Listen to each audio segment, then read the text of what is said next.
Hello everyone, my name is Arun Gupta. I belong to Mahalakshmi Institute of Management and Technology, Meerut. Basically, we are going to conduct the class of net present value.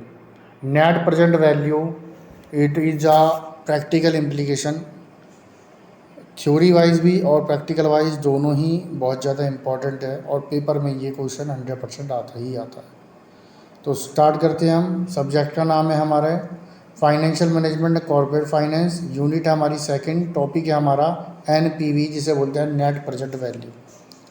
Bookish जाने से पहले मैं थोड़ा सा आपको अपनी language में इसका सिनॉप्सिस देना चाहूँगा। NPV is a method of evaluating capital expenditure. Capital expenditure की अगर बात करते हैं तो कैपिटल एक्सपेंडिचर वो होते हैं जो कि कैपिटल को अवेल करने में यूज़ किए जाते हैं। अवेल करने का मतलब यह है कि कैपिटल को अगर हम खरीदते हैं, कोई भी कैपिटल कैपिटल का मतलब कोई मशीनरी हम खरीद रहे हैं, लैंड खरीद रहे हैं, ठीक है, या ट्रक खरीद रहे हैं, तो उसको खरीदने पे जो हम पैसा इन्वेस्ट कर रहे हैं, ठीक है, उसके ऊपर जो हमने पैसा इन्वेस्ट किया है तो वो इन्वेस्टमेंट की रिटर्न जो हमारे को आएगी वो एक्चुअल में उस इन्वेस्टमेंट के इक्वल होगी या टाइम वैल्यू की वजह से उसकी इन्वेस्टमेंट कम हो जाएगी।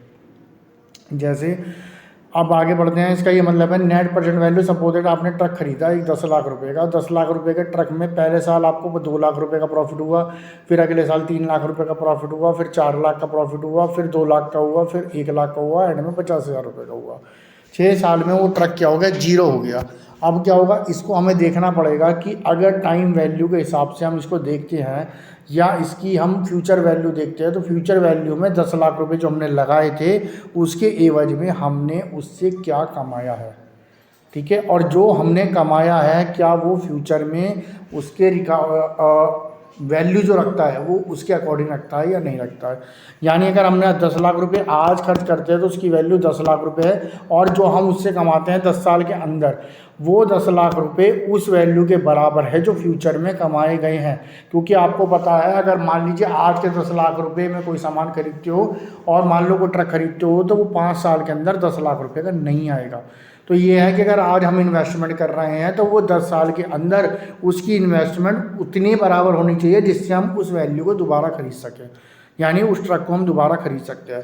तो अब बुक इस पे आते हैं हम। NPV use to determine whether NPV जो है वो ज़्यादातर उस चीज़ों में यूज़ किया जाता है जहाँ पर वैन अ प्रोजेक्ट और इन्वेस्टमेंट विल मेक मनी, जहाँ पर इन्वेस्टमेंट का मतलब होता है मनी यील्डिंग एसेट्स, यानी पैसा लगा के पैसा कमाना। The NPV calculation is use with specific period of time. NPV जो होती है वो स्पेसिफिक टाइम के लिए यूज़ की जाती है।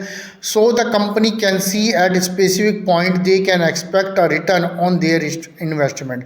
यानी क्या है, जब हम पैसा लगाते हैं तो हम एक पर्टिकुलर अमाउंट को रिटर्न मान के चलते हैं कि इतनी अमाउंट तो हमें वापस मिलेगी। वो परसेंटेज में भी हो सकती है और एक्चुअल में भी हो सकती है। NPV express as a dollar amount, यानी क्या है वो रुपीज़ में कैलकुलेट होनी चाहिए, ठीक है, और परसेंटेज में देना, परसेंटेज की जगह वो रुपीज़ में होनी चाहिए। NPV is generally thought to be easier to understand for people outside the financial planning sector. इसको वो भी यूज़ कर सकता है जो फाइनेंशियल प्लानिंग कर रहा है और इसको वो भी यूज़ कर सकता है जो फाइनेंशियल प्लानिंग की इन्वेस्टमेंट नहीं कर रहा है। लेकिन NPV का जो इम्पैक्ट है वो दोनों पे पड़ता है, ठीक है। अब NPV के बाद आता है व्हाट इज़ IRR। IRR क्या होता है, इंटरनल रेट ऑफ रिटर्न बोलते हैं इसे। Internal rate of return is a method to use the evaluate capital expenditure. अब सपोज दैट आपने सोचा कि मैंने 10 लाख रुपए लगाए, 10 लाख रुपए लगाने पर मुझे 2 साल के अंदर 15% का इंटरेस्ट मिल जाएगा या 15% का मेरे को रिटर्न आ जाएगा। अब 15% की जगह आपको रिटर्न आया 12% का। अब जो दोनों में 3% का डिफरेंस है, ठीक है, 12% और 15% में, जो 12% है उसे बोलेंगे इंटरनल रेट ऑफ रिटर्न। यानी क्या है, जो एक्चुअल में आपको रिसीव्ड हुआ है वो इंटरनल रेट ऑफ रिटर्न है। आप 15% एक्सपेक्ट कर रहे थे लेकिन एक्चुअल में आपको कितना रिसीव्ड हुआ है, वो हुआ सिर्फ 12%। तो देखते हैं हम, कैपिटल एक्सपेंडिचर को ये इवेलुएट करने के लिए बना हुआ है ये। IRR is use to determine the rate of return on investment. IRR जो है वो इन्वेस्टमेंट की रिटर्न को कैलकुलेट करने के लिए बना हुआ है। Business select and that use IRR to calculate the percentage of return on loss by the point in the project. यानी क्या है, IRR जो कैलकुलेट होता है वो परसेंटेज में आता है निकल के कि आपका प्रोजेक्ट जो है वो लॉस में चला या प्रॉफिट में चला। ठीक है, IRR is express as a percentage rather than a dollar amount. वही बात बोली है कि IRR जो आएगा वो हमेशा परसेंटेज में आएगा, जबकि NPV हमेशा किस में आता है, एक्चुअल अमाउंट में आता है, 2 लाख, 5 लाख, 10 लाख। लेकिन IRR कितने में आएगा, 10%, 15%, 12%, इस तरीके से।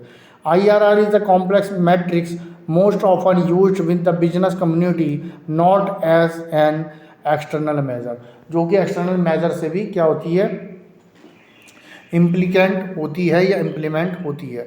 अगर मान लीजिए सपोज दैट IRR की बात करते हैं, IRR में आपने अपनी अमाउंट जो है वो शेयर मार्केट में लगा दी, आपने रिटर्न सोच लिया कि 15% का आएगा। शेयर मार्केट में किसी वजह से भी, चाहे वो बीटा रिस्क हो, चाहे वो आपका अल्फा रिस्क हो, सिस्टमेटिक हो या सिस्टमेटिक हो, उसकी वजह से वो गिर गया, आपकी रिटर्न जो आई मुश्किल 10% आई, या हो सकता है वो बढ़ गया, 15% सोच रहे हो, वो आपकी 20% आ गई। तो IRR वो है जो एक्चुअल में मेजर की जाएगी। ठीक है, अब आते हैं NPV वर्सेस IRR, दोनों में डिफरेंस क्या है। पर present value and IRR both provide important information, जो कि बहुत ही मूल्यवान इन्फॉर्मेशन आपको प्रोवाइड करते हैं, बहुत ही अच्छी इन्फॉर्मेशन आपको मिलती है बजटिंग की। ठीक है, but the matrix that produce should be differently, दोनों का मोटिव अलग अलग है। NPV का क्या मोटिव देखिए, representation. NPV is presented as the dollar amount, यानी कि फुल अमाउंट में दिखाता है। It provide the amount of money the project should make the company over a period of time, यानी एक पर्टिकुलर टाइम में कंपनी ने कितना पैसा कमाया है या उससे कितना रिटर्न आया है एक्चुअल में। गोल क्या है इसका, the goal of NPV is calculate the surplus of a project. इसका ये गोल है कि अगर मान लीजिए आपने 10 लाख रुपए लगाए हैं आज के, तो फ्यूचर में आपको 10 लाख से ज़्यादा बेनिफिट होना चाहिए और एक्चुअल अमाउंट होना चाहिए, परसेंटेज में नहीं। उसके बाद आता है डिसीजन मेकिंग। डिसीजन मेकिंग लेने के लिए इसलिए ज़रूरी है क्योंकि अगर आज आपने पेमेंट लगाया, तो पेमेंट लगाने में आपने 10 लाख रुपए लगाए, तो उसकी अपॉर्चुनिटी कॉस्ट भी आप उस 10 लाख रुपए को और किसी काम में भी लगा सकते थे। तो आपको यही डिसीजन लेना पड़ेगा कि अपॉर्चुनिटी कॉस्ट जो है वो दोनों की, अगर आप NPV में काम कर रहे हैं तो वो ज़्यादा होनी चाहिए रादर देन अपने पास रखने से। आगे आता है IRR। IRR में क्या है, IRR is represented as a percentage. मैंने आपको बताया था कि IRR परसेंटेज में गोल होता है। It provide the overall rate of return of project of the company over a period of time, वो जो मैंने आपको बताया कि आपको पूरे टाइम में कितना रिटर्न मिला है। एक ट्रक खरीदा था, 12% का रिटर्न देखेगा अपनी पूरी लाइफ में। ठीक है, अगर इसको हम क्या होगा एक्चुअल अमाउंट में निकालते हैं तो क्या बोलेंगे हम इसे, NPV, और अगर रिटर्न को हम एक्चुअल में देखते हैं परसेंटेज में तो उसे बोलेंगे IRR। The goal of IRR is to calculate the break-even cash flow level of a project। किसी भी प्रोजेक्ट के सर्टेन टाइम के, सपोज दैट कोई पुल बन रहा है, पुल आधा बन गया तो पेमेंट आ गई, उसके बाद हम ये कैलकुलेट करेंगे कि इतना एस्टिमेशन लगाया था, इतना रिटर्न लगाया था हमने, इस रिटर्न का कितना पार्ट हमारे पास आ गया है। तो कैश फ्लो के लेवल को चेक करने के लिए भी IRR का जरूरत पड़ती है। IRR is not considered the useful tool for the investment as the calculation relies on very small pool of information। IRR जो है वो यूजफुल इन्वेस्टमेंट, जो इन्वेस्टर होते हैं उनके लिए ज़्यादा यूजफुल नहीं होता, क्योंकि कारण क्या है, ये ज़्यादातर यूज़ जो किया जाता है ये शॉर्ट टर्म के लिए यूज़ किया जाता है कि आपने 1 महीने में क्या कमा लिया, 2 महीने में क्या कमा लिया, परसेंटेज वाइज आप कैलकुलेट कर लेते हैं। ठीक है, discount rate. IRR use the actual underline cash value rather than the discount rate. ये क्या होता है, IRR उस पर कैलकुलेट किया जाता है जो एक्चुअल में आपको रिटर्न हुआ है, ना कि उस रेट पर जो आप मान के बैठे हो कि 15% आएगा, 20% आएगा, नहीं, आपको जो एक्चुअल में रिसीव हुआ है उसको IRR बोलते हैं। बाकी NPV और इसको कैलकुलेट करने के तरीके बताए गए हैं, वो मैं आपको नेक्स्ट क्लास में सिखाऊंगा। फिलहाल NPV और IRR मैं सोचता हूँ कि आप लोगों को क्लियर हो गया है। बाकी अधिक जानकारी के लिए आप हमारे चैनल पे भी एक्सप्लोर कर सकते हैं और मुझे पर्सनली कॉल करके भी आप अपने डाउट क्लियर करा सकते हैं। थैंक यू क्लास, कोई डाउट हो तो कॉल कर लीजिएगा। Thank you.